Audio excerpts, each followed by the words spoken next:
Mga boss, mayroon naman pong isang Bajaj sa dito mga boss. Biglang namatay sa paakyat, sa paahon mga boss. At testing lang natin dito mga boss. O natin ng susi. Kung ano bang sira nito at biglang namatay. Sige, o natin ng susian mga boss. At i-start. At ito, hindi siya umaandar. Bakit hindi siya umaandar? Tingnan natin doon sa sa likod. At dito sa likod mga boss, ipa-start lang natin sa kasama natin. Hindi siya, ayaw siya umandar pa rin mga boss. Sige, isa pa. May ano siya kanang Nyara, Jake. Ako pa ng kwan.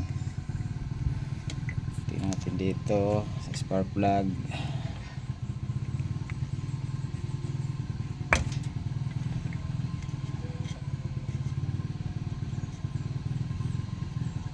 Okay, start.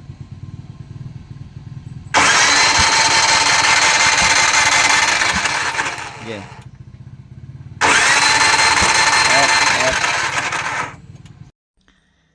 nakita nyo mga boss, meron siyang kuryente pero ayaw siyang umandar. Kung napapansin niyo mga boss, wala siyang kompresyon.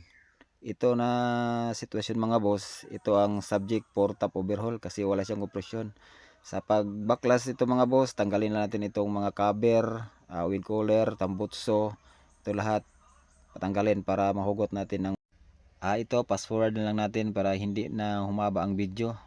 At dito mga boss, dalawa lang ang dahilan kung bakit nawala ang kompresyon ng ating mga motor. Either bitak ang barbula or biyak ang piston. At dito mga boss, tingnan natin kung meron bang sira ang kanyang barbula o bitak ba. Wala naman mga boss, goods naman itong intake or exhaust valve. Wala namang sira. Ito malinis naman ang kanyang head. Kung mapapansin nyo mga boss, goods naman ang dalawang barbula dito. At pagkatapos nito mga boss, hugutin natin itong kanyang bore. Kasi doon tayo tumingin sa kanyang piston. Baka biyak ang piston. Ano bang nangyari? Bakit biglang paahon siya tapos namatay ang kanyang makina at nawala ang kompresyon, hindi na umaandar. At dito mga boss, hugutin lang hugutin ko lang itong kanyang bore. Ito, kung mapapansin nyo mga boss, dami namang gasgas ito, daming gasgas. Punasan ko lang ito mga boss para makita nyo kung ano ka daming gasgas kanyang bore. Ito mga boss, tingnan nyo mabuti mga boss, ang lalim ng gasgas, no? Malalim mga boss.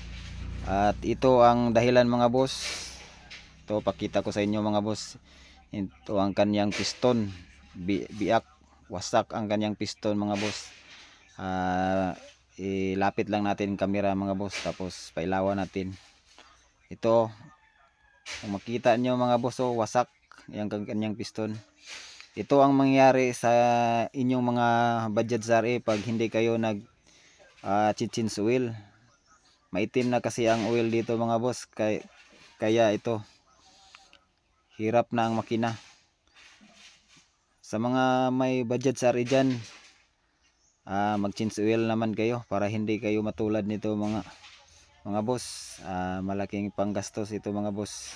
Palit kayo ng burkit simple mga boss, ito palitan nyo.